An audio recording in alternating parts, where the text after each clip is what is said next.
Standard 7, Part 4, 4.4 A parody. How does the little busy bee? छोटी सी मसरूफ शहद की मक्खी क्या करती रहती है? How do the little busy bee, वो बिल्कुल मसरूफ़ होती है, दिन भर मसरूफ़ होती है. इम्प्रूव इज शाइनिंग आवर, वो उसके हर आने वाले घंटे को बेहतर बनाने में लगी रहती है.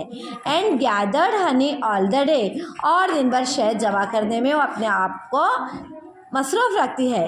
फ्रॉम एवरी ओपनिंग फ्लावर, हर खुले हुए फूल से, हर जो आज़ाद फूल खिलता है उससे वो घंटों मिनटों तक का मीलों का फासला तय करती है और शहद इकट्ठा करती है.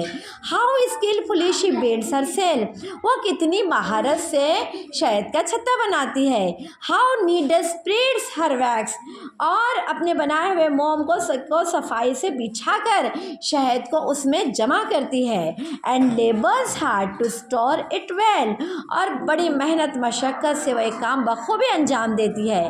With the sweet food she makes, और एक बहुत ही मज़ेदार शहद बनाती है. किसके लिए? हाँ, इंसानों के लिए. तो शहद की मक्खी से बच्चों हमने नसीहत हासिल करनी चाहिए कि वो किस तरह से मेहनत मशक्क़त करती है इतनी छोटी होकर. तो हम तो इतने अच्छे स्टूडेंट हैं, हमने कितनी इल्म हासिल करना चाहिए. Okay, you understand this poem?